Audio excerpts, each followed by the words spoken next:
ओम नमो भगवते वासुदेवाय नमः। ओम श्रीमन्नारायणाय नमः। श्री विष्णु पुराण दूसरा अंश शेष भाग। श्री पराशर जी बोले, हे सुव्रत, मैंने तुमसे यह ब्रह्मांड की स्थिति कही। अब सूर्य आदि ग्रहों की स्थिति और उनके परिमाण सुनो। हे मुनि श्रेष्ठ, सूर्य देव के रथ का विस्तार 9000 योजन है तथा इससे दुगुना इसका ईशा दंड है।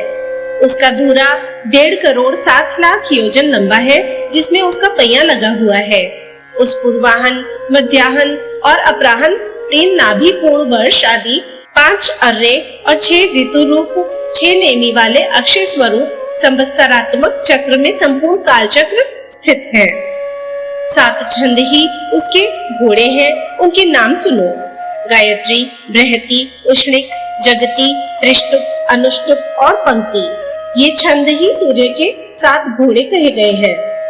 हे महामते, भगवान सूर्य के रथ का दूसरा धुरा 45.5 सहस्त्र योजन लंबा है। इस मानस उत्तर पर्वत के पूर्व में इंद्र की, दक्षिण में यम की, पश्चिम में वरुण की और उत्तर में चंद्रमा की पुरी है। उन पुरियों के नाम सुनो। इंद्र की पुरी वसवोक्सारा है, यम की संयमनी है, वरुण की सुखा है तथा चंद्रमा की विभावरी है। हे मैत्रेय, ज्योतिष चक्र के सहित भगवान भानु दक्षिण दिशा में प्रवेश कर छोड़े हुए बाण के समान तीव्र वेग से चलते हैं। भगवान सूर्य देव दिन और रात्रि की व्यवस्था के कारण है और राग आदि कलेशों के क्षीण हो जाने पर वे ही योगी जनों के देवयान नामक श्रेष्ठ मार्ग है। हे मैत्रेय, सभी द्वीपों में सर्वदा मध्याह्न तथा मध्य रात्रि के समय सूर्य देव मध्य आकाश में सामने की ओर रहते हैं। इसी प्रकार उदय और अस्त भी सदा एक दूसरे के सम्मुख ही होते हैं। हे ब्राह्मण, समस्त दिशा और विदिशाओं में जहाँ के लोग रात्रि का अंत होने पर सूर्य को जिस स्थान पर देखते हैं, उनके लिए वहाँ उसका उदय होता है, और जहाँ दिन के अंत में सूर्य का तिरोभाव होता है, वहीं उसका अस्त कहा जाता है। सर्वदा एक रूप से स्थित सूर्य देव का वास्तव में न उदय होता है न अस्त, बस उनका देखना और ना देखना ही उनके उदय और अस्त है। मध्याह्न काल में इंद्रादि में से किसी की पुरी पर प्रकाशित होते हुए सूर्य देव 3 पुरियों और 2 विदिशाओं को प्रकाशित करते हैं। इसी प्रकार अग्नि आदि कोणों में से किसी एक कोण में प्रकाशित होते हुए वे 3 कोण और 2 पुरियों को प्रकाशित करते हैं। सूर्य देव उदय होने के अनंतर मध्याह्न तक अपनी बढ़ती हुई किरणों से तपते रहते हैं और फिर क्षीण होती हुई किरणों से अस्त हो जाते हैं। सूर्य के उदय और अस्त से ही पूर्व तथा पश्चिम दिशाओं की व्यवस्था हुई है। वास्तव में तो वे जिस प्रकार पूर्व में प्रकाश करते हैं, उसी प्रकार पश्चिम तथा उत्तर और दक्षिण दिशाओं में भी करते हैं। सूर्य देव पर्वत सुमेरु के ऊपर स्थित ब्रह्मा जी की सभा के अतिरिक्त और सभी स्थानों को प्रकाशित करते हैं। उनकी जो किरणें ब्रह्मा जी की सभा में जाती हैं, वे उसके तेज से निरस्त होकर उल्टी लौट आती हैं। सुमेरु पर्वत समस्त द्वीप और वर्षों के उत्तर में है, इसीलिए उत्तर दिशा में मेरु पर्वत पर सदा एक ओर दिन और दूसरी ओर रात रहते हैं। रात्रि के समय सूर्य के अस्त हो जाने पर उसका तेज अग्नि में प्रवेश कर जाता है, इसलिए उस समय अग्नि दूर से ही प्रकाशित होने लगता है। इसी प्रकार हे द्विज, दिन के समय अग्नि का तेज सूर्य में प्रवेश कर जाता है, अतः अग्नि के संयोग से ही सूर्य अत्यंत प्रखरता से प्रकाशित होता है। इस प्रकार सूर्य और अग्नि के प्रकाश तथा तेज परस्पर मिलकर दिन रात में वृद्धि को प्राप्त होते रहते हैं।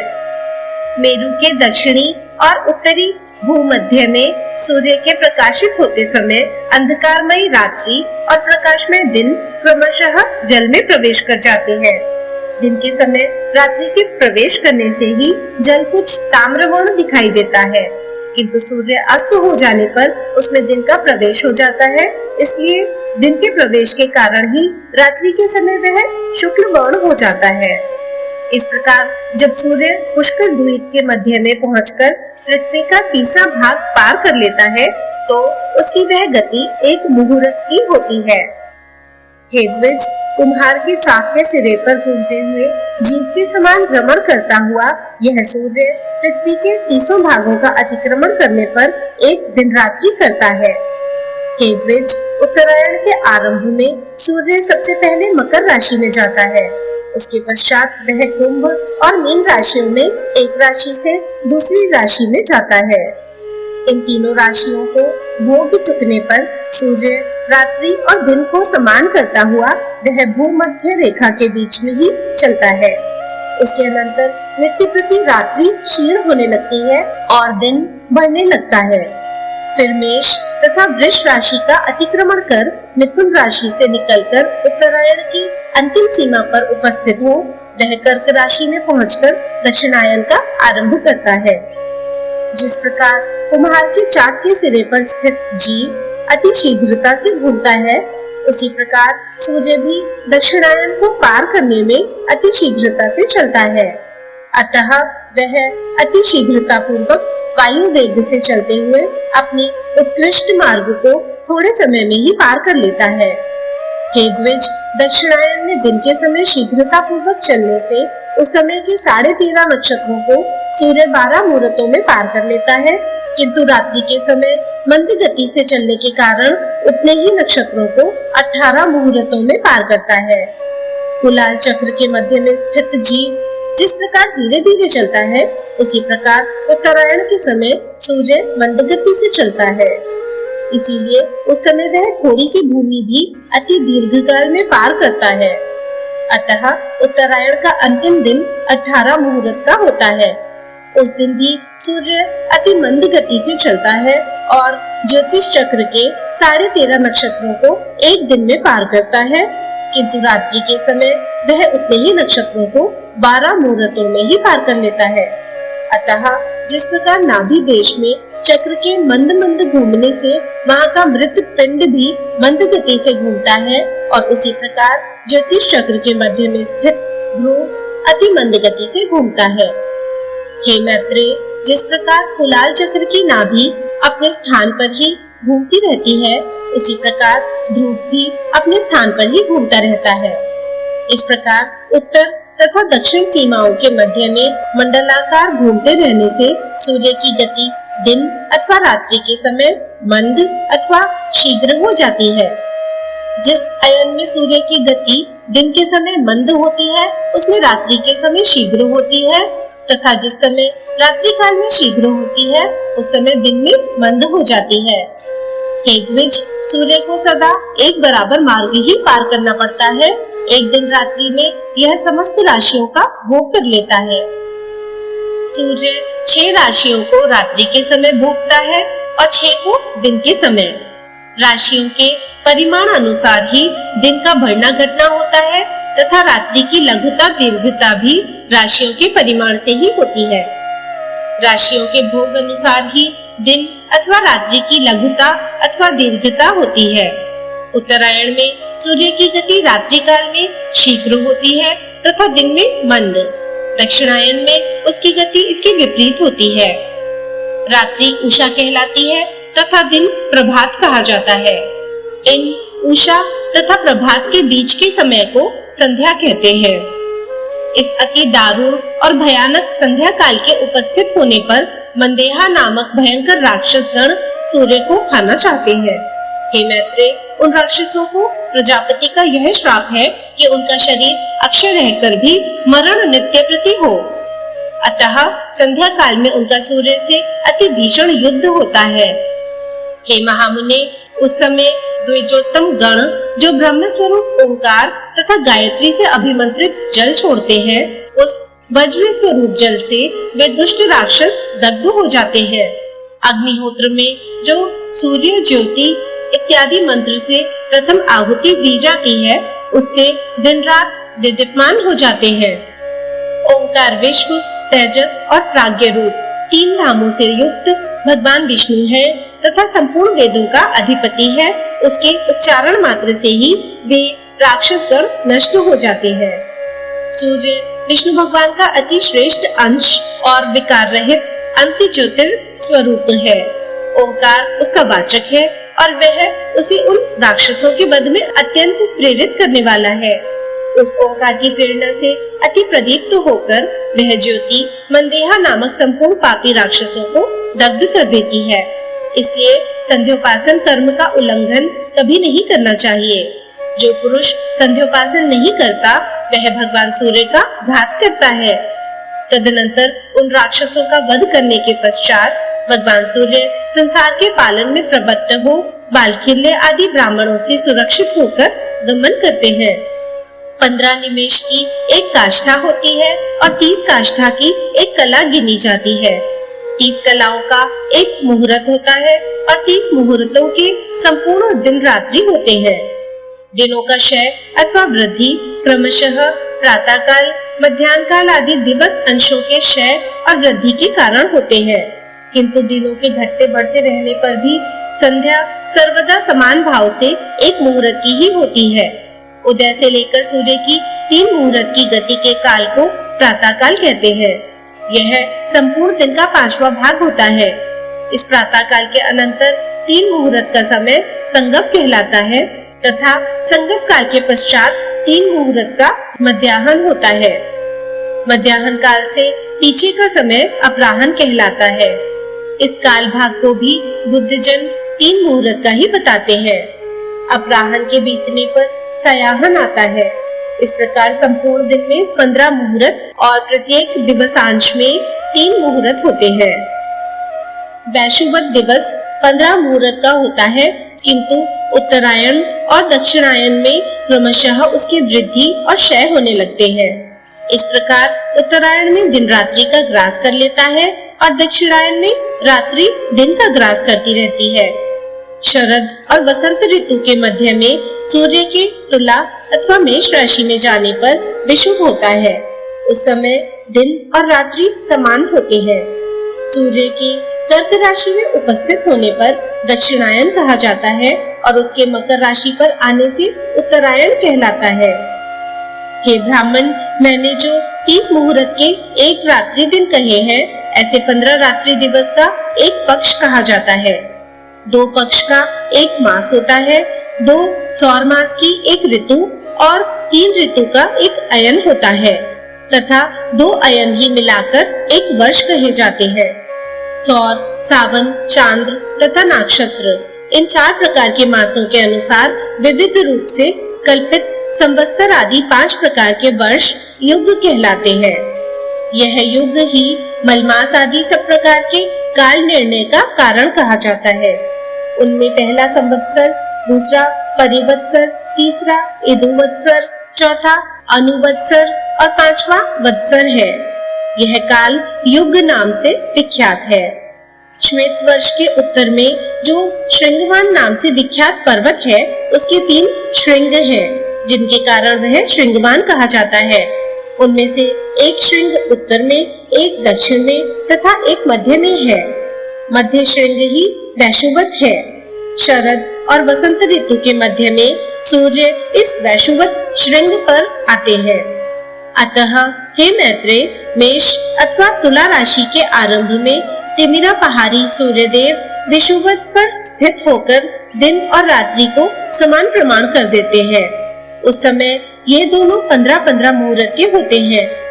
हे मुने, जिस समय सूर्य कृत्तिका नक्षत्र के प्रथम भाग अर्थात मेष राशि के अंत में तथा चंद्रमा निश्चय ही वृश्चिक के आरंभ में हो, अथवा जिस समय सूर्य विशाखा के तृतीय भाग अर्थात तुला के अंतिम अंश का भोग करते हो और चंद्रमा कृत्तिका के प्रथम भाग में स्थित जान पड़े, तभी यह विषुव नामक अति पवित्र काल कहा जाता है। इस समय देवता, ब्राह्मण और पितृगण के उद्देश्य से संयत चित्त होकर दान आदि देने चाहिए। यह समय दान ग्रहण करने के लिए मानो देवताओं के खुले हुए मुख के समान है। अतः विषुव काल में दान करने वाला मनुष्य कृतकृत्य हो जाता है। याग आदि के काल निर्णय के लिए दिन, रात्रि, पक्ष, कला, काष्ठा और क्षण आदि का विषय भली प्रकार जानना चाहिए। राका और अनुमति 2 प्रकार की पूर्णमासी तथा सिनीवाली और पुहू 2 प्रकार की अमावस्या होती है। माघ, फागुन, चैत्र, वैशाख तथा ज्येष्ठ आषाढ़ ये 6 मास उत्तरायण होते हैं और सावन भाद्र अश्विन कार्तिक तथा अगहन और पौष ये 6 दक्षिणायन कहलाते हैं। मैंने पहले तुमसे जिस लोक आलोक पर्वत का वर्णन किया है उसी पर 4 व्रतशील लोकपाल निवास करते हैं।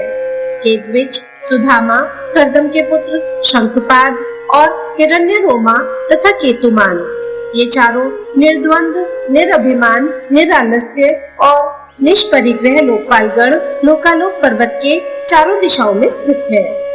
जो अगस्त्य के उत्तर तथा अजविथि के दक्षिण में वैश्वानर मार्ग से भिन्न मृगविथि नामक मार्ग है, वह पितृयान मार्ग है। उस पितृयान मार्ग में महात्मा मुनि जन रहते हैं। जो लोग अग्निहोत्री होकर प्राणियों की उत्पत्ति के आरंभ में वेद की स्तुति करते हुए यज्ञ अनुष्ठान के लिए उद्यत हो कर्म का आरंभ करते हैं, वह पितृयान मार्ग उनका दक्षिण मार्ग है। वे युग युगांतर में विभक्त हुए वैदिक धर्म की संतान, तपस्या, वर्णाश्रम मर्यादा और विविध शास्त्रों के द्वारा पुनः स्थापना करते हैं। पूर्वतन धर्म प्रवर्तक ही अपनी उत्तरकालीन संतान के यहाँ उत्पन्न होते हैं और फिर उत्तरकालीन धर्म प्रचारक गण अपने यहाँ संतान रूप से उत्पन्न हुए अपने पितृगण के कुलों में जन्म लेते हैं। इस प्रकार वे व्रतशील महर्षि गण चंद्रमा और तारा गण की स्थिति तक सूर्य के दक्षिण मार्ग में पुनः पुनः आते जाते रहते हैं। नागविथि के उत्तर और सप्तर्षियों के दक्षिण में जो सूर्य का उत्तरीय मार्ग है उसे देवयान मार्ग कहते हैं। उसमें जो प्रसिद्ध निर्मल स्वभाव और जितेंद्रिय ब्रह्मचारी गण निवास करते हैं वे संतान की इच्छा नहीं करते, अतः उन्होंने मृत्यु को जीत लिया है। सूर्य के उत्तर मार्ग में 80,000 उदरवरेता मुनिगण प्रलय काल तक निवास करते हैं। उन्होंने लोभ के आशयों, मैथुन के त्याग, इच्छा और द्वेष की अप्रवृत्ति, कर्मानुष्ठान के त्याग, काम वासना के असंयोग और शब्द आदि विषयों के दोष दर्शन इत्यादि कारणों से शुद्ध चित्त होकर अमरता प्राप्त कर ली है। भूतों के प्रलय तक स्थिर रहने को ही अमरता कहते हैं। त्रिलोकी की स्थिति के इस काल को ही पुनर्मृत्यु रहित कहा जाता है।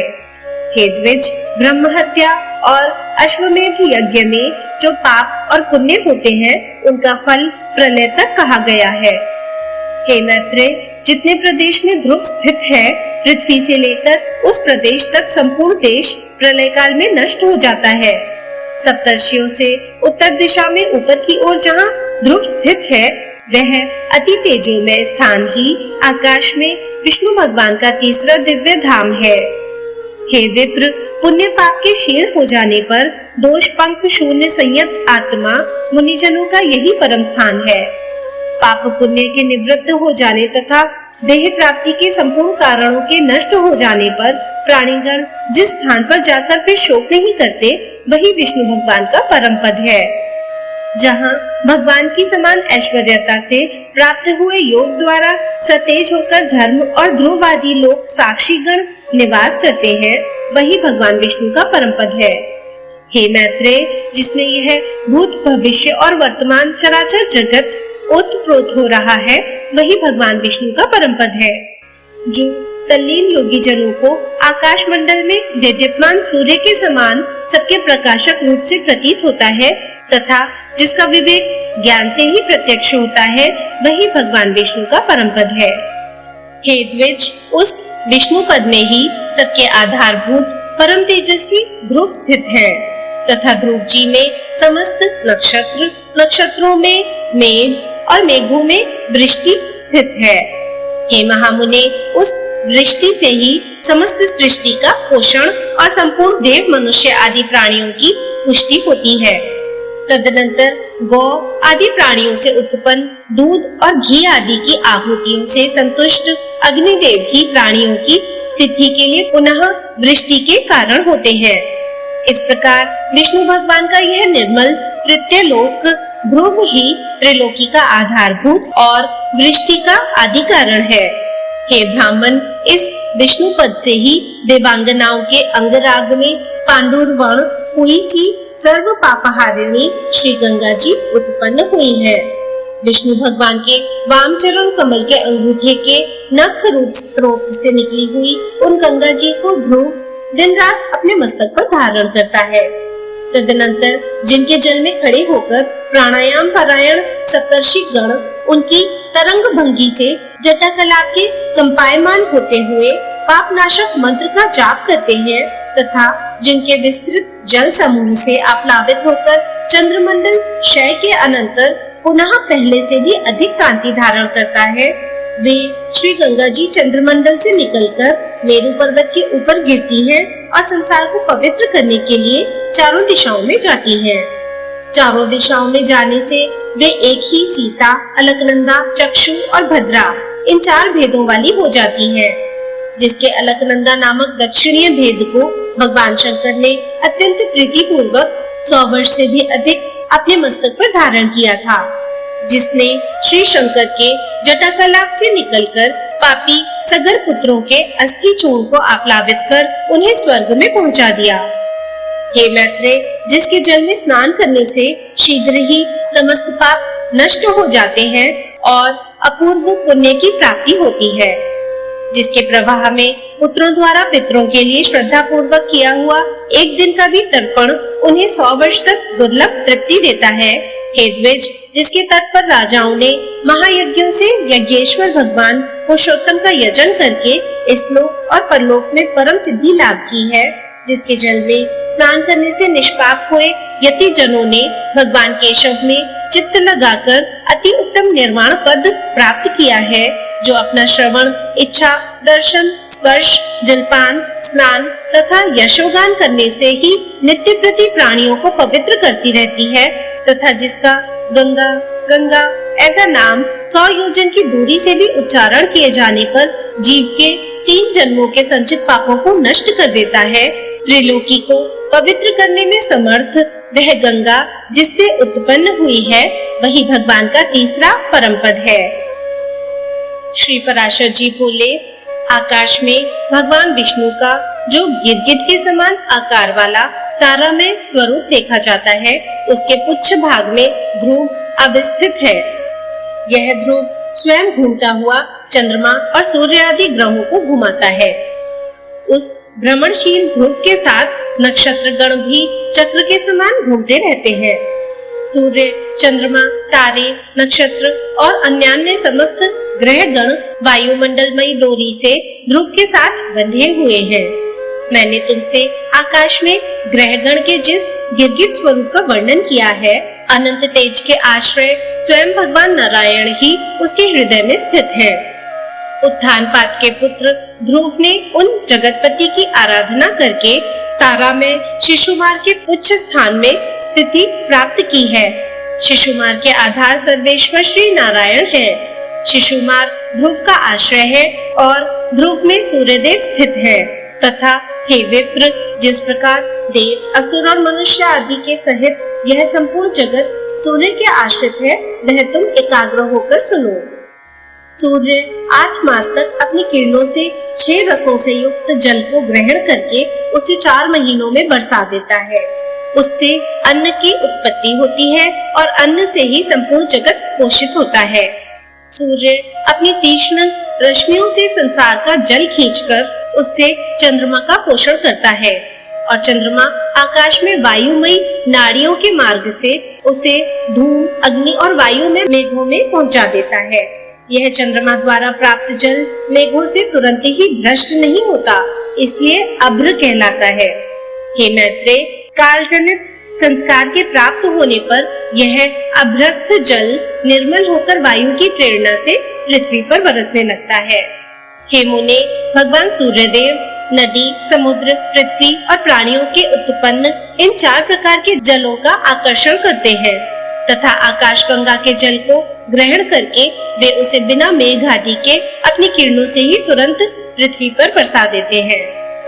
हे द्विजोत्तम, उसके स्पर्श मात्र से पाप पंख के धुल जाने से मनुष्य नरक में नहीं जाता, अतः वह दिव्य स्नान कहलाता है। सूर्य के दिखाई देते हुए बिना मेघों के ही जो जल बरसता है वह सूर्य की किरणों द्वारा बरसाया हुआ आकाश गंगा का ही जल होता है। कृत्तिका आदि अयुग्म नक्षत्रों में जो जल सूर्य के प्रकाशित रहते हुए बरसता है उसे दिग्गजों द्वारा बरसाया हुआ आकाश गंगा का जल समझना चाहिए। रोहिणी और आद्रा आदि सम संख्या वाले नक्षत्रों में जिस जल को सूर्य बरसाता है वह सूर्य रश्मियों द्वारा आकाश गंगा से ग्रहण करके ही बरसाया जाता है। हे महामुने, आकाश गंगा के ये दोनों प्रकार के जल में दिव्य स्नान अत्यंत पवित्र और मनुष्यों के पाप भय को दूर करने वाले हैं। हे द्विज, जो जल मेघों द्वारा बरसाया जाता है वह प्राणियों के जीव के लिए अमृत रूप होता है और औषधियों का पोषण करता है। हे विप्र, उस वर्षा के जल से परम वृद्धि को प्राप्त होकर समस्त औषधियां और फल पकने पर प्रजा वर्ग के शरीर की उत्पत्ति एवं पोषण आदि के साधक होते हैं। उनके द्वारा शास्त्रविद मनीषीगण नित्य प्रति यथाविधि यज्ञानुष्ठान करके देवताओं को संतुष्ट करते हैं। इस प्रकार संपूर्ण यज्ञ, वेद, ब्राह्मण आदि वर्ण, समस्त देव समूह और प्राणीगण वर्षा के ही आश्रित हैं। हे मुनि श्रेष्ठ, अन्न को उत्पन्न करने वाली वर्षा ही इन सबको धारण करती है तथा उस वर्षा की उत्पत्ति सूर्य से होती है। हे मुनिवर, सूर्य का आधार ध्रुव है, ध्रुव का शिशुमार है तथा शिशुमार के आश्रय श्री नारायण है। उस शिशुमार के हृदय में श्री नारायण स्थित है जो समस्त प्राणियों के पालन करता तथा आदिभूत सनातन पुरुष है। श्री पराशर जी बोले, आरोह और अवरोह के द्वारा सूर्य की एक वर्ष में जितनी गति है उस संपूर्ण मार्ग की दोनों काष्ठाओं का अंतर 180 मंडल है। सूर्य का मंडल प्रतिमास भिन्न भिन्न आदित्य, ऋषि, गंधर्व, अप्सरा, यक्ष, सर्प और राक्षस गणों से अधिष्ठित होता है। हे मैत्रेय, मधु मास चैत्र में सूर्य के मंडल में सर्वदा धाता नामक आदित्य, क्रतुस्थला अप्सरा, कुलसत्य ऋषि, वासुकी सर्प, रथभृत यक्ष, हेती राक्षस और तुम्बुरु गंधर्व ये 7 मास अधिकारी रहते हैं तथा अयर्मा नामक आदित्य, पुलह ऋषि, रथौजा यक्ष, पुंजिकस्थला अप्सरा, प्रहेती राक्षस, कच्छवीर सर्प और नारद नामक गंधर्व ये वैशाख मास में सूर्य के मंडल पर निवास करते हैं। हे मैत्रेय, अब ज्येष्ठ मास में निवास करने वालों के नाम सुनो। उस समय मित्र नामक आदित्य, अत्रि ऋषि, तक्षक सर्प, पौरुषेय राक्षस, मेनका अप्सरा, हाहा गंधर्व और रथस्वन नामक यक्ष ये उस मंडल में वास करते हैं तथा आषाढ़ मास में वरुण नामक आदित्य, वशिष्ठ ऋषि, नाग सर्प, सहजन्या अप्सरा, कुहू गंधर्व, रथ राक्षस और रथचित्र नामक यक्ष उसमें रहते हैं। श्रावण मास में इंद्र नामक आदित्य, विश्वावसु गंधर्व, स्त्रोत यक्ष, एलापुत्र सर्प, अंगिरा ऋषि, प्रमलोचा अप्सरा और सर्पी नामक राक्षस सूर्य के मंडल में बसते हैं तथा भाद्रपद में विवस्वान नामक आदित्य, उग्रसेन गंधर्व, भृगु ऋषि, आपूरण यक्ष, अनुमलोचा अप्सरा, शंखपाल सर्प और व्याघ्र नामक राक्षस का उसमें निवास होता है। अश्विनी मास में पूषा नामक आदित्य, वसुरुचि गंधर्व, वात राक्षस, गौतम ऋषि, धनंजय सर्प, सुक्षेण गंधर्व और घृताची नाम की अप्सरा का उसमें वास होता है। कार्तिक मास में उसमें विश्वावसु नामक गंधर्व, भरद्वाज ऋषि, पर्जन्य आदित्य, ऐरावत सर्प, विश्वाची अप्सरा, सेंजित यक्ष तथा आप नामक राक्षस रहते हैं। मार्गशीर्ष के अधिकारी अंश नामक आदित्य, काश्यप ऋषि, ताक्षर्य यक्ष, महापद्म सर्प, उर्वशी अप्सरा, चित्रसेन गंधर्व और विद्युत नामक राक्षस है। हे विप्रवर, पौष मास में क्रतु ऋषि, भग आदित्य, उर्णायु गंधर्व, स्फूर्ज राक्षस, कर्कोटक सर्प, अरिष्टनेमी यक्ष तथा पूर्वचित्ती अप्सरा जगत को प्रकाशित करने के लिए सूर्य मंडल में रहते हैं। हे मैत्रेय, त्वष्टा नामक आदित्य, जमदाग्नि ऋषि, कंबल सर्प, तिलोत्तमा अप्सरा, ब्रह्मोपेत राक्षस, ऋतजित यक्ष और धृतराष्ट्र गंधर्व, ये 7 माघ मास में सूर्य मंडल में रहते हैं। अब जो फागुन मास में सूर्य के मंडल में रहते हैं उनके नाम सुनो। हे महामुने, ये विष्णु नामक आदित्य, अशक्तर सर्प, रंभा अप्सरा, सूर्यवर्चा गंधर्व, सत्यजित यक्ष, विश्वामित्र ऋषि और यज्ञोपेत नामक राक्षस है। हे ब्राह्मण, इस प्रकार विष्णु भगवान की शक्ति से तेजोमय हुए ये 7 गण एक मास तक सूर्य मंडल में रहते हैं। मुनिगण सूर्य की स्तुति करते हैं, गंधर्व सम्मुख रहकर उनका यशोगान करते हैं, अप्सराएं नृत्य करती हैं, राक्षस मंडल के पीछे चलते हैं, सर्प वहन करने के अनुकूल मंडल को सुसज्जित करते हैं और यक्षगण मंडल की बागडोर संभालते हैं तथा नित्य सेवक बालखिल्य आदि इसे सब ओर से घेरे रहते हैं। हे मुनि सत्तम, सूर्य मंडल के ये 7 गण हैं, अपने अपने समय पर उपस्थित होकर शीत, ग्रीष्म और वर्षा आदि के कारण होते हैं।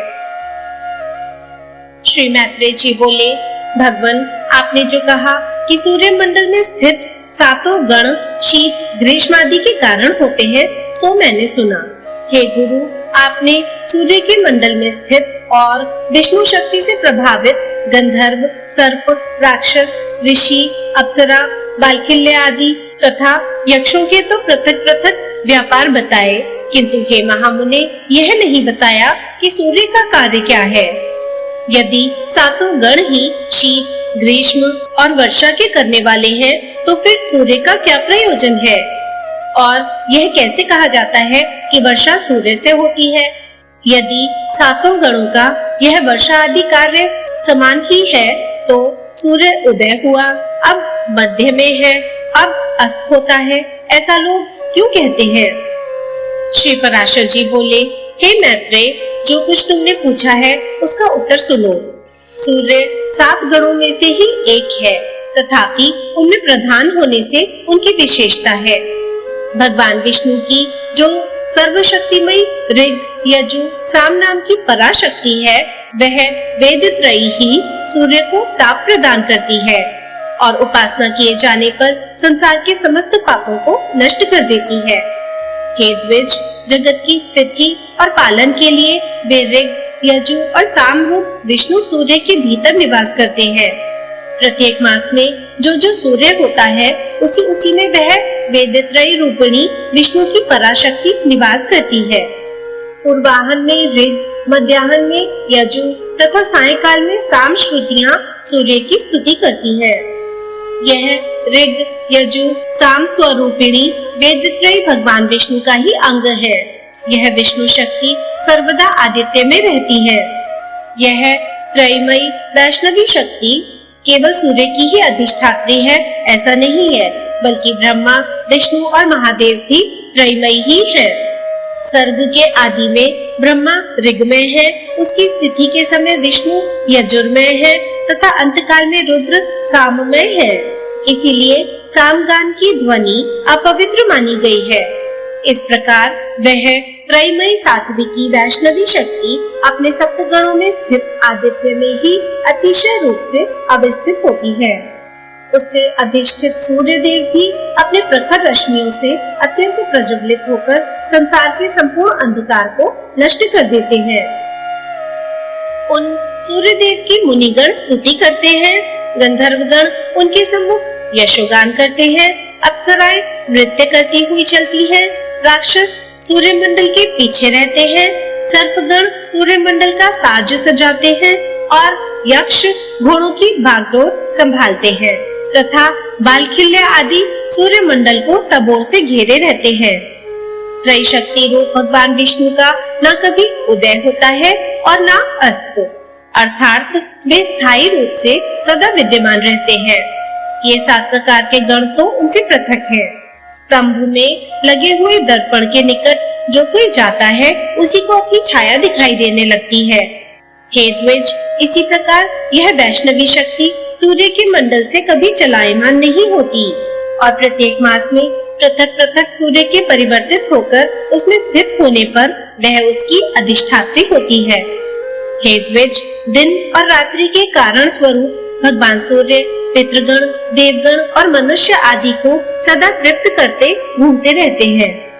सूर्य की जो सुषुम्ना नाम की किरण है, उससे शुक्ल पक्ष में चंद्रमा का पोषण होता है और फिर कृष्ण पक्ष में उस अमृतमय चंद्रमा की एक एक कला का देवगण निरंतर पान करते हैं। हे द्विज, कृष्ण पक्ष के क्षय होने पर चतुर्दशी के बाद 2 कला युक्त चंद्रमा का पितृगण पान करते हैं। इस प्रकार सूर्य द्वारा पितृगण का तर्पण होता है।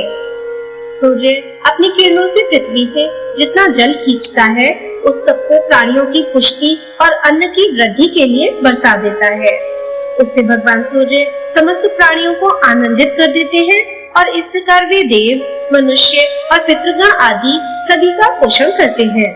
हे मैत्रेय, इस रीति से सूर्य देव देवताओं की पाक्षिक, पितृगण की मासिक तथा मनुष्यों की नित्य प्रति तृप्ति करते रहते हैं। श्री पराशर जी बोले, चंद्रमंडल 3 पहियों वाला है। उसके वाम तथा दक्षिण ओर कुंद कुसुम के समान श्वेत वर्ण 10 घोड़े जुते हुए हैं। ध्रुव के आधार पर स्थित उस वेगशाली मंडल से चंद्रदेव भ्रमण करते हैं और नागविधि पर आश्रित अश्विनी आदि नक्षत्रों का भोग करते रहते हैं। सूर्य के समान इनकी किरणों की भी घटने बढ़ने का निश्चित क्रम है।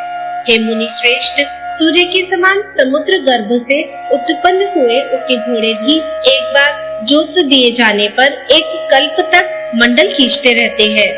हे मैत्रेय, सूर्यगण के पान करते रहने से क्षीण हुए कला मात्र चंद्रमा का प्रकाश में सूर्यदेव अपनी एक किरण से पुनः पोषण करते हैं। जिस क्रम से देवगण चंद्रमा का पान करते हैं, उसी क्रम से सूर्यदेव उन्हें शुक्ल प्रतिपदा से प्रतिदिन पुष्ट करते हैं।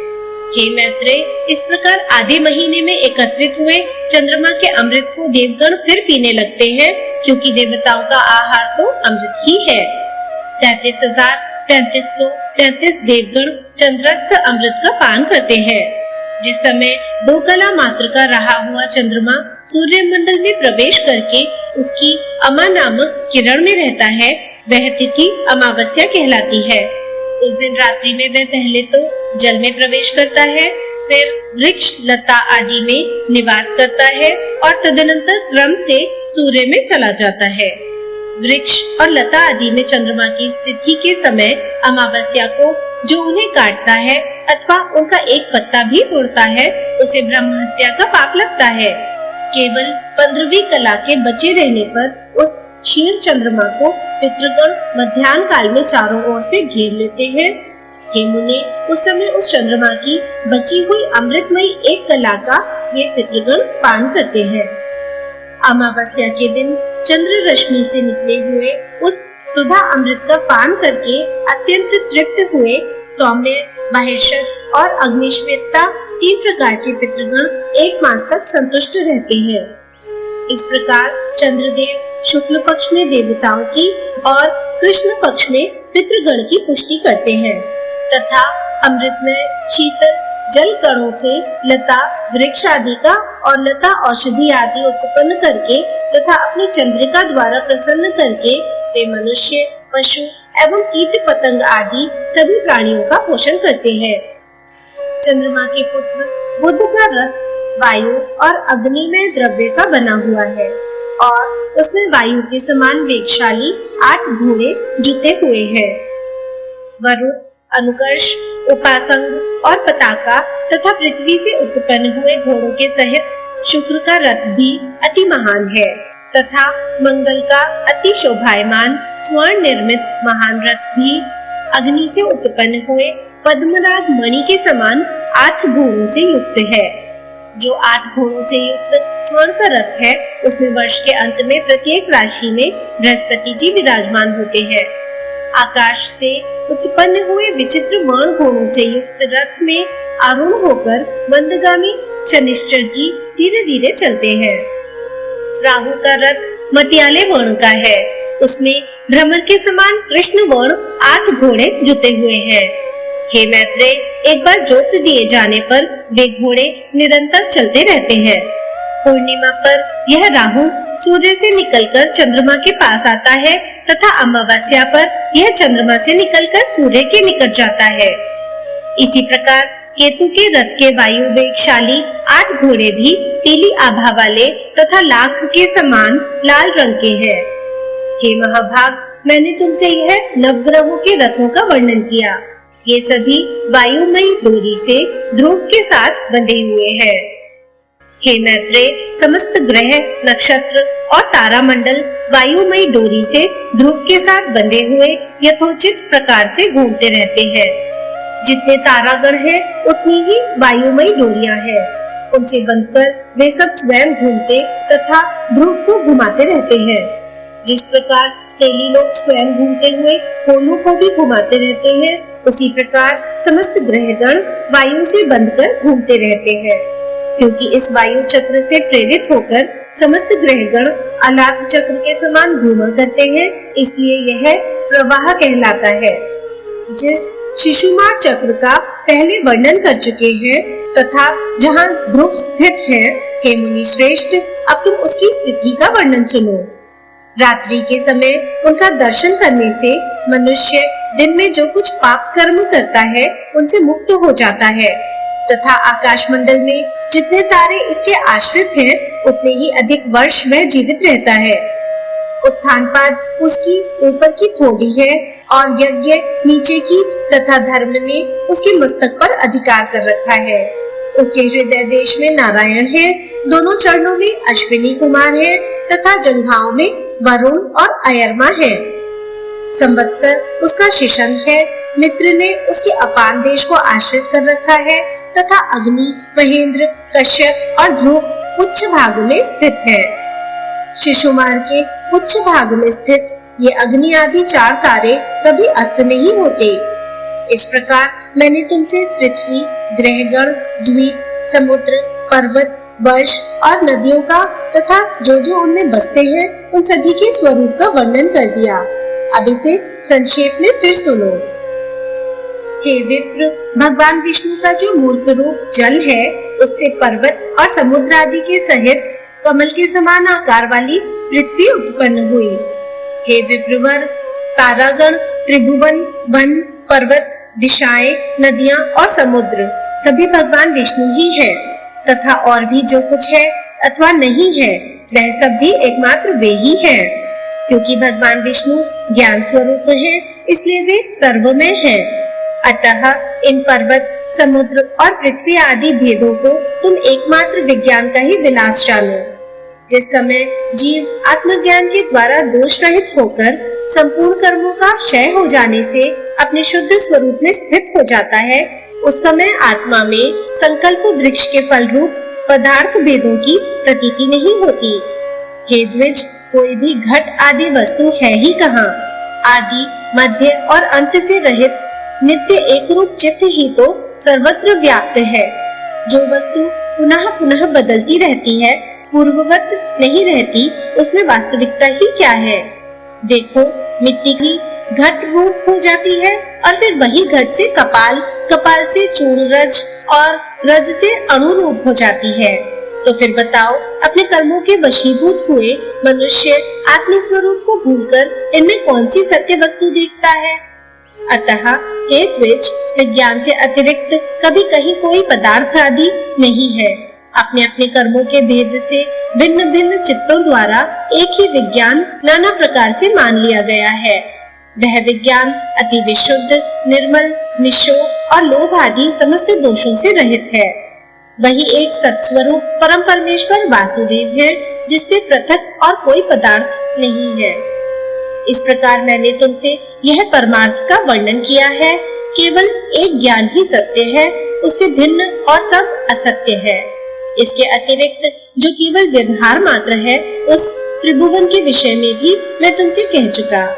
इस ज्ञान मार्ग के अतिरिक्त मैंने कर्म मार्ग संबंधी यज्ञ, पशु, वहिन, समस्त ऋत्विक, सोम, सुरगण तथा स्वर्ग में कामना आदि का भी दिग्दर्शन करा दिया। भूलोक आदि के संपूर्ण भोग इस कर्म कलापों के ही फल है। यह जो मैंने तुमसे त्रिभुवनगत लोकों का वर्णन किया है, इन्हीं में जीव कर्मवश घूमता रहता है। ऐसा जानकर इससे विरक्त हो मनुष्य को वही करना चाहिए जिससे ध्रुव, अचल एवं सदा एक रूप भगवान वासुदेव में लीन हो जाए। श्री मैत्रेय जी बोले, हे भगवान, मैंने पृथ्वी, समुद्र, नदियों और ग्रहगण की स्थिति आदि के विषय में जो कुछ पूछा था सो सब आपने वर्णन कर दिया। उसके साथ ही आपने यह भी बता दिया कि किस प्रकार यह समस्त त्रिलोकी भगवान विष्णु के ही आश्रित है और कैसे परमार्थ स्वरूप ज्ञान ही सब में प्रधान है।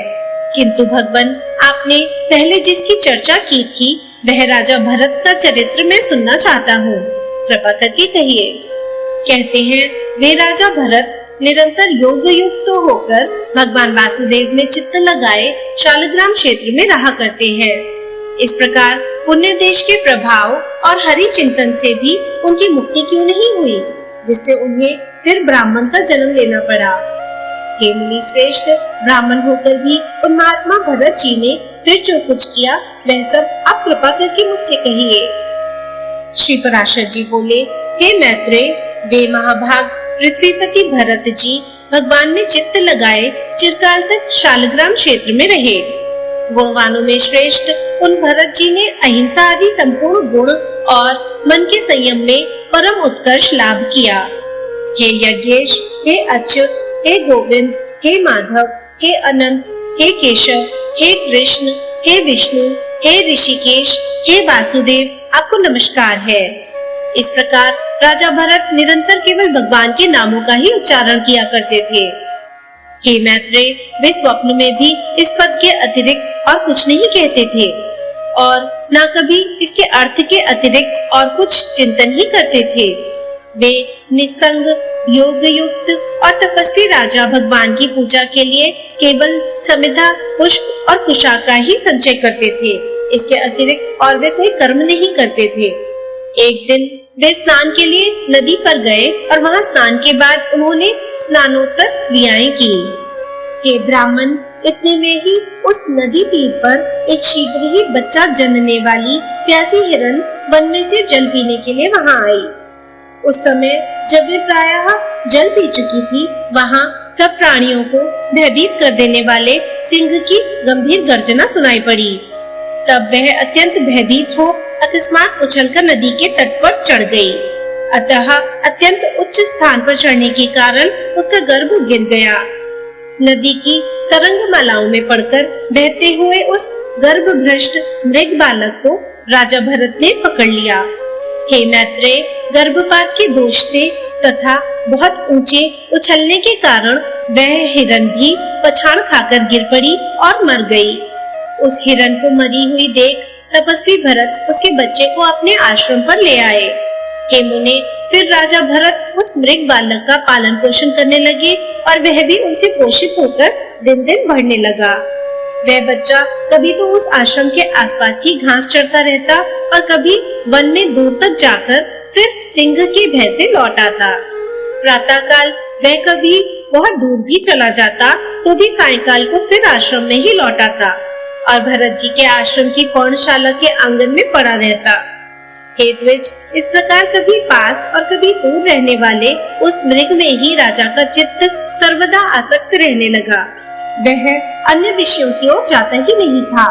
जिन्होंने संपूर्ण राजपाट और अपने पुत्र तथा बंधु बांधवों को छोड़ दिया था, वे ही भरत जी उस हिरन के बच्चे पर अत्यंत ममता करने लगे। उसके बाहर जाने के बाद यदि लौटने में देरी हो जाती तो वे मन ही मन सोचने लगते, ओ बच्चे को आज किसी भेड़िए ने तो नहीं खा लिया, किसी सिंह के पंजे में तो आज वह नहीं पड़ गया। देखो उसके खुरों के चिन्हों से यह पृथ्वी कैसी चित्रित हो रही है। मेरी ही प्रसन्नता के लिए उत्पन्न हुआ वह मृग बालक न जाने आज कहाँ रह गया है। क्या वह वन से कुशल पूर्वक लौटकर अपने सींगों से मेरी भुजा को खुजलाकर मुझे आनंदित करेगा। देखो उसके नवजात दांतों से कटी हुई शिला वाले ये कुश और काश शिखाहीन ब्रह्मचारियों के समान कैसे सुशोभित हो रहे हैं। देव के गए हुए उस बच्चे के निमित्त भरत मुनि इसी प्रकार चिंता करने लगते थे और जब वह उनके निकट आ जाता तो उसके प्रेम से उनका मुख खिल जाता था। इसी प्रकार उसी में आसक्त चित्त रहने से राज्य, भोग, समृद्धि और स्वजनों को त्याग देने वाले भी राजा भरत की समाधि भंग हो गई। उस राजा का स्थिर चित्त उस मृग के चंचल होने पर चंचल हो जाता और दूर चले जाने पर दूर चला जाता। कालांतर में राजा भरत ने उस मृग बालक द्वारा पुत्र के सजल नयनों से देखे जाते हुए पिता के समान अपने प्राणों को त्याग दिया। हे मैत्रेय, राजा भी प्राण छोड़ते समय स्नेहवश उस मृग को ही देखता रहा तथा उसी में तन्मय रहने से उसने और कुछ भी चिंतन नहीं किया। तदनंतर उस समय की सुदृढ़ भावना के कारण वह जम्बू मार्ग कालंजर पर्वत के घोर वन में अपने पूर्व जन्म की स्मृति से युक्त एक मृग हुआ। हे द्विजोत्तम, अपने पूर्व जन्म का स्मरण करते रहने के कारण वह संसार से विरक्त हो गया और अपनी माता को छोड़कर फिर शालग्राम क्षेत्र में आकर ही रहने लगा। वहाँ सूखे घास फूस और पत्तों से ही अपना शरीर पोषण करता हुआ वह अपने मृगत्व प्राप्ति के हेतुभूत कर्मों का निराकरण करने लगा। तदनंतर उस शरीर को छोड़कर उसने सदाचार संपन्न योगियों के पवित्र कुल में ब्राह्मण जन्म ग्रहण किया। उस देह में भी उसे अपने पूर्व जन्म का स्मरण बना रहा।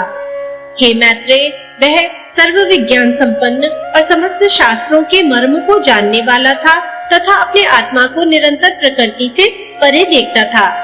हे महामुनि, आत्मज्ञान संपन्न होने के कारण वह देवता आदि संपूर्ण प्राणियों को अपने से अभिन्न रूप से देखता था। उपनयन संस्कार हो जाने पर वह गुरु के पढ़ाने पर भी वेद पाठ नहीं करता था तथा न किसी कर्म की ओर ध्यान देता और न कोई अन्य शास्त्र ही पढ़ता था। जब कोई उससे बहुत पूछताछ करता तो जड़ के समान कुछ असंस्कृत, असार एवं ग्रामीण वाक्यों से मिले हुए वचन बोल देता। निरंतर मैला कुचैला शरीर, मलिन वस्त्र और गंदे दंत युक्त रहने के कारण वह ब्राह्मण सदा अपने नगर निवासियों से अपमानित होता रहता था। हे मैत्रेय, योग श्री के लिए सबसे अधिक हानिकारक सम्मान ही है। जो योगी अन्य मनुष्यों से अपमानित होता है वह शीघ्र ही सिद्धि लाभ कर लेता है। अतः योगी को सन्मार्ग को दूषित ना करते हुए ऐसे आचरण करना चाहिए जिससे लोग अपमान करें और संगति से दूर रहे। हिरण्यगर्भ के इस सारयुक्त वचन को स्मरण रखते हुए वे महामती विप्रवर अपने आप को लोगों में जड़ और उन्मत्त सा ही प्रकट करते थे। उड़द, जौ आदि धान, शाक, जंगली फल अथवा कण आदि जो कुछ भक्ष्य मिल जाता उस थोड़े से को भी बहुत मानकर वे उसी को खा लेते और अपना समय व्यतीत करते रहते। फिर पिता के शांत हो जाने पर उनके भाई बंधु उनका सड़े गले अन्न से पोषण करते हुए उनसे खेती बाड़ी का कार्य कराने लगे।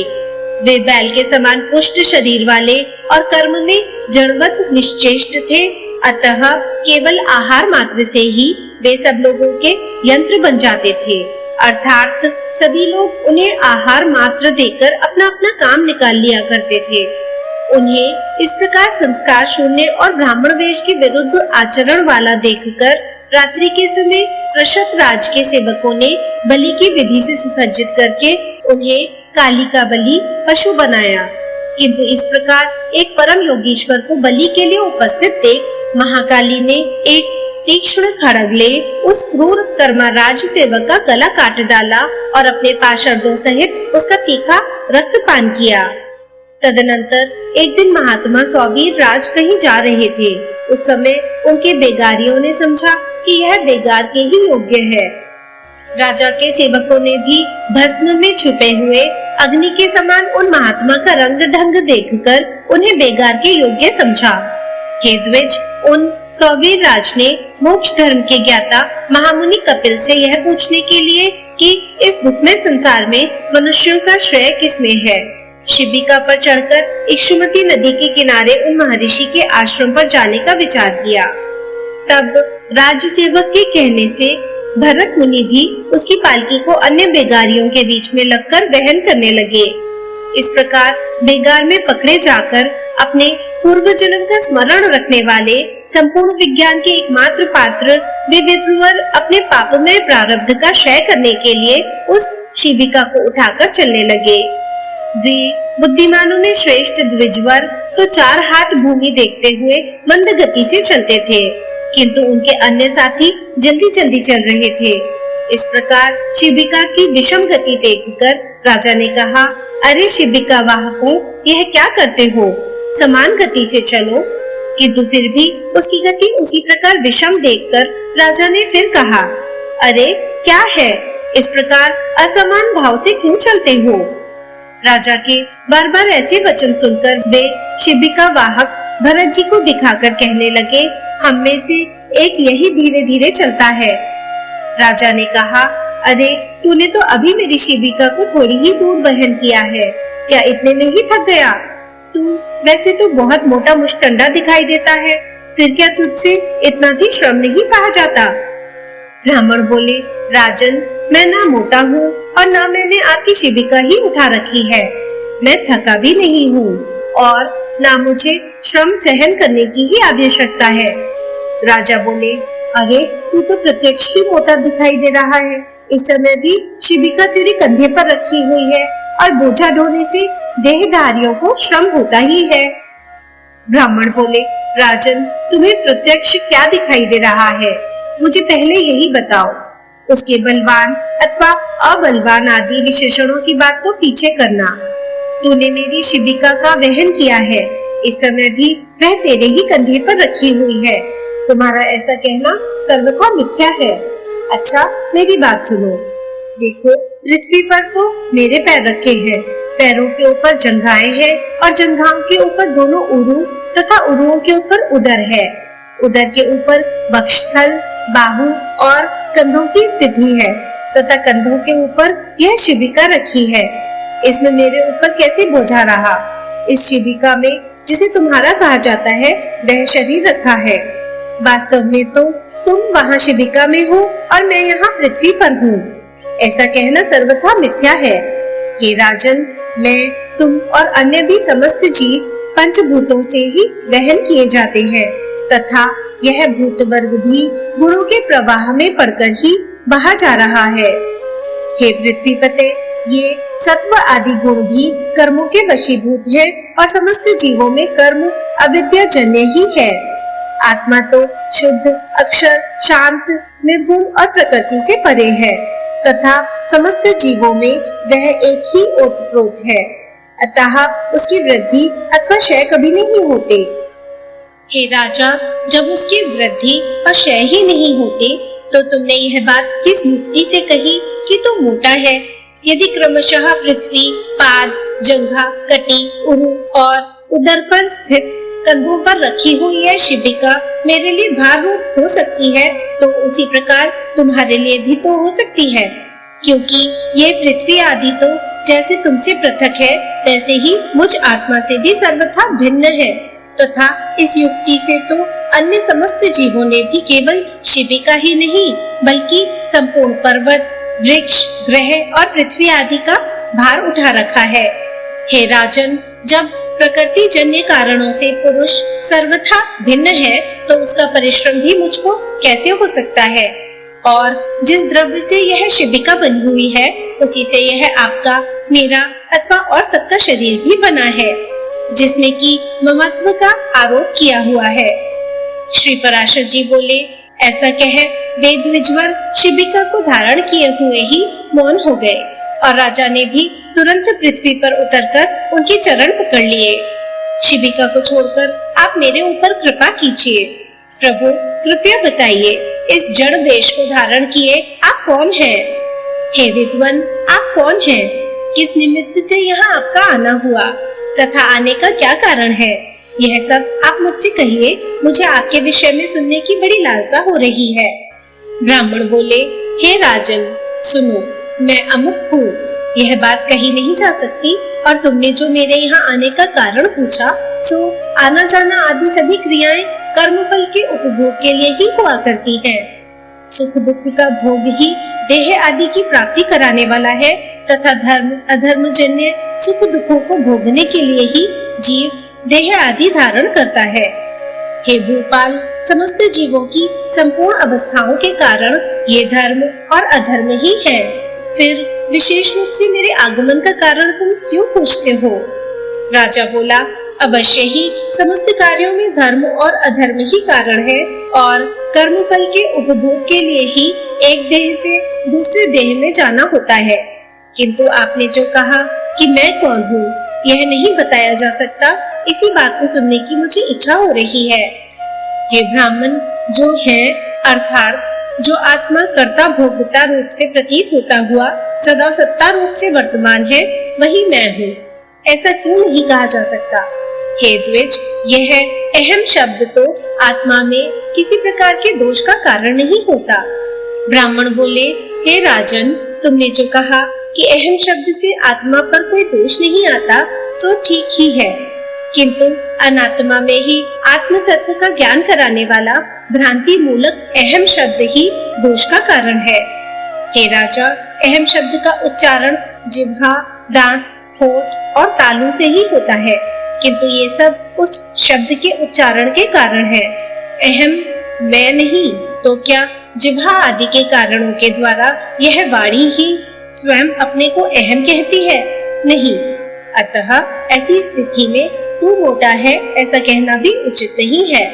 सिर तथा कर चरण आदि रूप यह शरीर भी आत्मा से पृथक ही है। अतः हे राजन, इस अहम शब्द का मैं यहाँ प्रयोग करूं तथा हे राजा श्रेष्ठ, यदि मुझसे भिन्न कोई और भी सजातीय आत्मा हो तो भी यह मैं हूँ और यह अन्य है ऐसा कहा जा सकता है। किंतु जब समस्त शरीरों में एक ही आत्मा विराजमान है, तब आप कौन है, मैं वह हूँ, ये सब वाक्य निष्फल ही है। तू राजा है, यह शिबिका है, ये सामने शिबिका वाहक है तथा ये सब तेरी प्रजा है। हे राजा, इनमें से कोई भी बात परमार्थतः सत्य नहीं। हे राजन, वृक्ष से लकड़ी हुई और उससे तेरी यह शिबिका बनी, तो बता इसे लकड़ी कहा जाए या वृक्ष? किंतु महाराज, वृक्ष पर बैठे हैं ऐसा कोई नहीं कहता और ना कोई तुझे लकड़ी पर बैठा हुआ ही बताता है, सब लोग शिबिका में बैठा हुआ ही कहते हैं। हे राजा, रचना विशेष में स्थित लकड़ियों का समूह ही तो शिबिका है। यदि वह उससे कोई भिन्न वस्तु है तो लकड़ी को अलग करके उसे ढूंढो। इसी प्रकार छत्र की शलाकाओं को अलग रखकर छत्र का विचार करो कि वह कहाँ रहता है। यही न्याय तुम में और मुझ में लागू होता है, अर्थात मेरे और तुम्हारे शरीर भी पंचभूत के अतिरिक्त और कोई वस्तु नहीं है। पुरुष, स्त्री, गौ, बकरा, अश्व, गज, पक्षी और वृक्ष आदि लौकिक संज्ञाओं का प्रयोग कर्म हेतु शरीरों में ही जानना चाहिए। हे राजन, जीव तो न देवता है, न मनुष्य है, न पशु है और न वृक्ष है। ये सब तो कर्मजन्य शरीरों की आकृतियों के ही भेद हैं। लोक में धन, राजा, राजा के सैनिक तथा और भी जो वस्तुएं हैं, हे राजन, वे परमार्थतः सत्य नहीं है, केवल कल्पना में ही है। जिस वस्तु की परिणाम आदि के कारण होने वाली कोई संज्ञा कालांतर में भी नहीं होती, वही परमार्थ वस्तु है। हे राजन, ऐसी वस्तु कौन सी है? तू अपने को ही देख। समस्त प्रजा के लिए तू राजा है, पिता के लिए पुत्र है, शत्रु के लिए शत्रु है, पत्नी का पति है और पुत्र का पिता है। हे राजन, बता मैं तुझे क्या कहूँ? हे महीपते, तू क्या यह सिर है अथवा ग्रीवा है या पेट अथवा पाद आदि में से कोई है? तथा ये सिर आदि भी तेरे क्या है? हे पृथ्वीश्वर, तू इन समस्त अवयवों से पृथक है, अतः सावधान होकर विचार कर कि मैं कौन हूँ। हे महाराज, आत्म तत्व इस प्रकार व्यवस्थित है, उसे सबसे पृथक करके ही बताया जा सकता है, तो फिर मैं उसे अहम शब्द से कैसे बता सकता हूँ? श्री पराशर जी बोले। उनके ये परमार्थमय वचन सुनकर राजा ने विनयावनत होकर उन विप्रवर से कहा। राजा बोले, भगवन, आपने जो परमार्थमय वचन कहे हैं उन्हें सुनकर मेरी मनोवृत्तियां भ्रांत सी हो गई हैं। हे विप्र, आपने संपूर्ण जीवों में व्याप्त जिस असंग विज्ञान का दिग्दर्शन कराया है वह प्रकृति से परे ब्रह्मा ही है, इसमें मुझे कोई संदेह नहीं है। परंतु आपने जो कहा कि मैं शिबिका को वहन नहीं कर रहा हूँ, शिबिका मेरे ऊपर नहीं है, जिसने इसे उठा रखा है वह शरीर मुझसे अत्यंत पृथक है। जीवों की प्रवृत्ति गुणों, सत्व, रज, तम की प्रेरणा से होती है और गुण कर्मों से प्रेरित होकर प्रवृत्त होते हैं। इसमें मेरा कर्तव्य कैसे माना जा सकता है? हे परमार्थज्ञ, यह बात मेरे कानों में पड़ते ही मेरा मन परमार्थ का जिज्ञासु होकर बड़ा उतावला हो रहा है। हे द्विज, मैं तो पहले ही महाभाग कपिल मुनि से यह पूछने के लिए कि बताइए संसार में मुनियों का श्रेय किसमें है, उनके पास जाने को तत्पर हुआ हूँ, किंतु बीच में ही आपने जो वाक्य कहे हैं उन्हें सुनकर मेरा चित्त परमार्थ श्रवण के लिए आपकी ओर झुक गया है। हे द्विज, ये कपिल मुनि सर्वभूत भगवान विष्णु के ही अंश है। इन्होंने संसार का मोह दूर करने के लिए ही पृथ्वी पर अवतार लिया है, किंतु आप जो इस प्रकार भाषण कर रहे हैं उससे मुझे निश्चय होता है कि वे ही भगवान कपिल देव मेरे हित की कामना से यहाँ आपके रूप में प्रकट हो गए हैं। अतः हे द्विज, हमारा जो परम श्रेय हो वह आप मुझ विनीत से कहिए। हे प्रभु, आप संपूर्ण विज्ञान तरंगों के मानो समुद्र ही हैं। ब्राह्मण बोले, हे राजन, तुम श्रेय पूछना चाहते हो या परमार्थ? क्योंकि हे भूपते, श्रेय तो सब अपरमार्थिक ही है। हे राजा, जो पुरुष देवताओं की आराधना करके धन, संपत्ति, पुत्र और राज्य आदि की इच्छा करता है, उसके लिए तो वे ही परम श्रेय है। जिसका फल स्वर्गलोक की प्राप्ति है वह यज्ञात्मक कर्म भी श्रेय है, किंतु प्रधान श्रेय तो उसके फल की इच्छा न करने में ही है। अतः हे राजन, योग युक्त पुरुषों को प्रकृति आदि से अतीत उस आत्मा का ही ध्यान करना चाहिए, क्योंकि उस परमात्मा का संयोग रूप श्रेय ही वास्तविक श्रेय है। इस प्रकार श्रेय तो सैकड़ों हजारों प्रकार के अनेकों हैं, किंतु ये सब परमार्थ नहीं है। अब जो परमार्थ है वो सुनो। यदि धन ही परमार्थ है तो धर्म के लिए उसका त्याग क्यों नहीं किया जाता है, तथा इच्छित भोगों की प्राप्ति के लिए उसका व्यय क्यों किया जाता है? अतः वह परमार्थ नहीं है। हे नरेश्वर, यदि पुत्र को परमार्थ कहा जाए तो वह तो अपने पिता का परमार्थ भूत है, तथा उसका पिता भी दूसरे का पुत्र होने के कारण उस अपने पिता का परमार्थ होगा। अतः इस चराचर जगत में पिता का कार्य रूप पुत्र भी परमार्थ नहीं है, क्योंकि फिर तो सभी कारणों के कार्य परमार्थ हो जाएंगे। यदि संसार में राज्य आदि की प्राप्ति को परमार्थ कहा जाए तो ये कभी रहते हैं और कभी नहीं रहते, अतः परमार्थ भी आगमपाई हो जाएगा। इसलिए राज्य आदि भी परमार्थ नहीं हो सकते। यदि ऋग, यजु और सामरूप वेद त्रयी से संपन्न होने वाले यज्ञ कर्म को परमार्थ मानते हो तो उसके विषय में मेरा ऐसा विचार है। हे राजा, जो वस्तु कारण रूपा मिट्टी का कार्य होती है वह कारण ही अनुगामिनी होने से मिट्टी रूप ही जानी जाती है।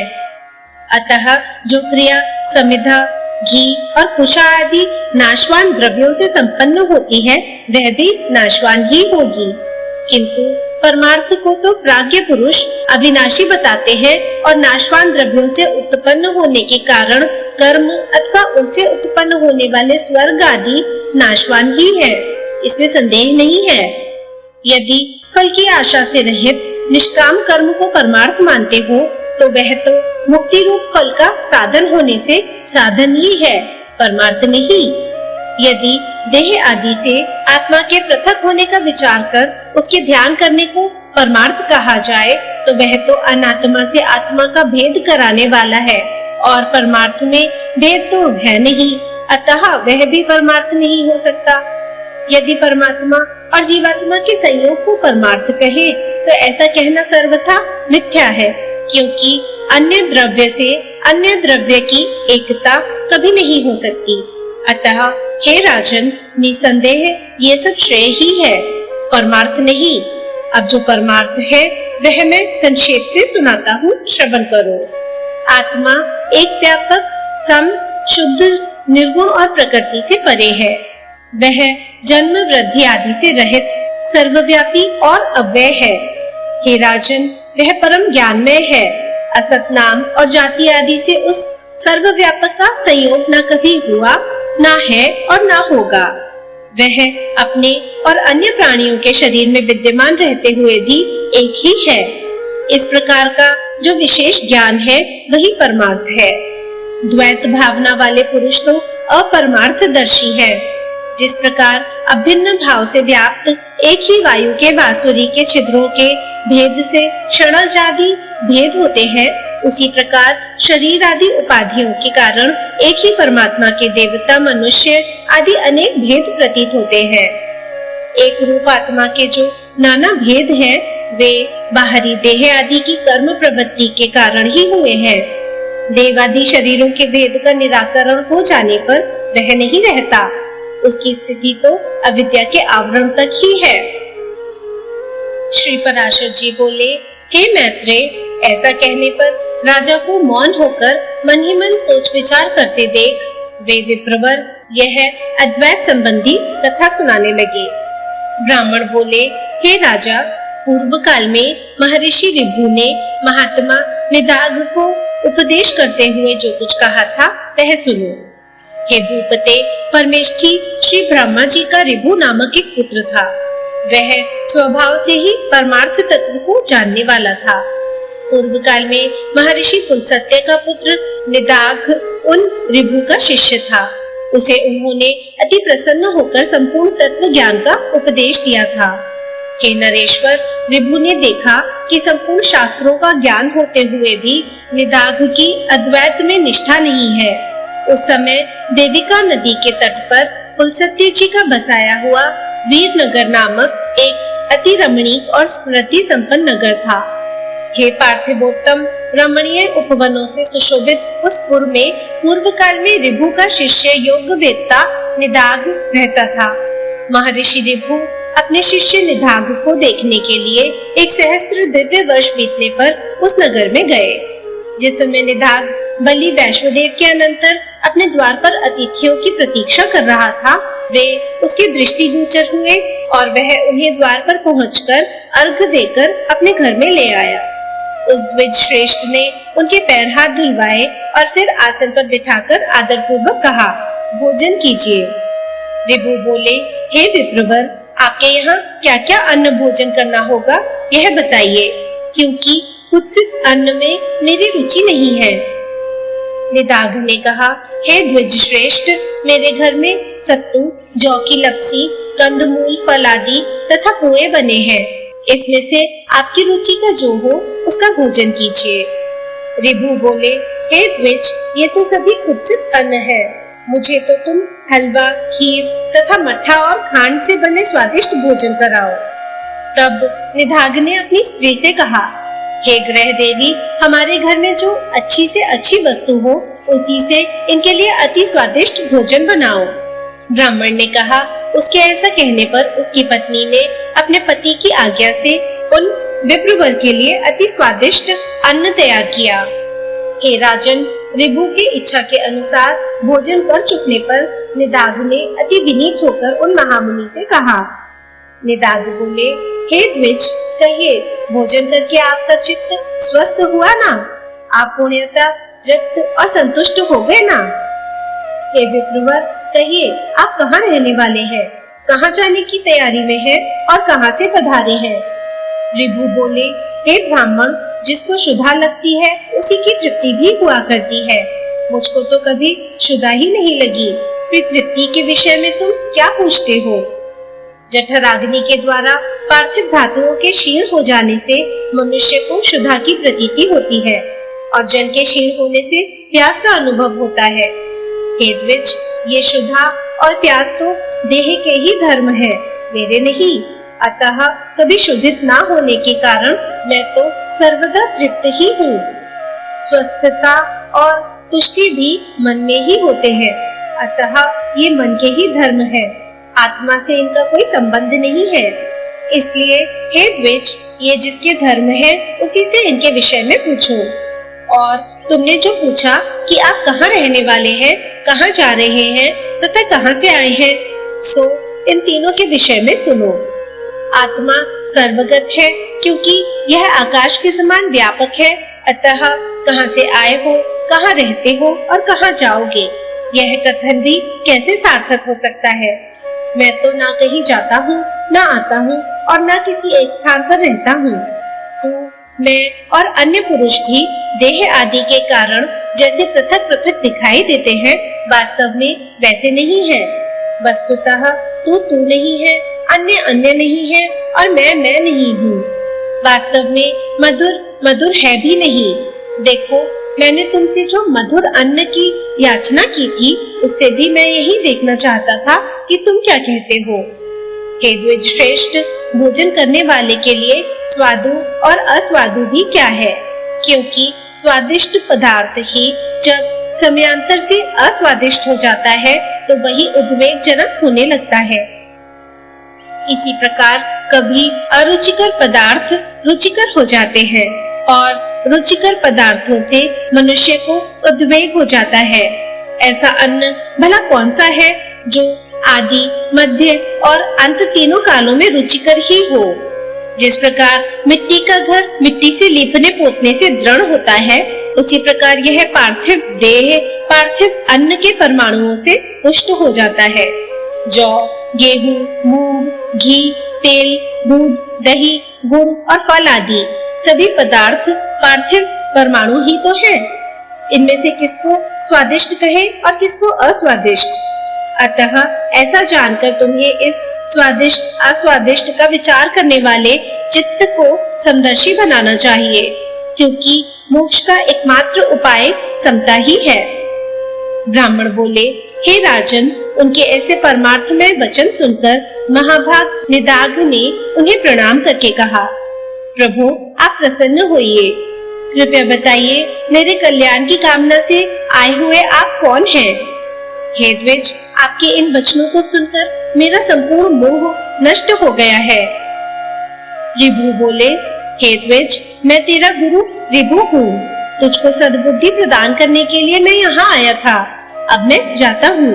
जो कुछ परमार्थ है वह सब मैंने तुमसे कह दिया है। इस परमार्थ तत्व का विचार करते हुए तू इस संपूर्ण जगत को एक वासुदेव परमात्मा का ही स्वरूप जान। इसमें भेदभाव बिल्कुल नहीं है।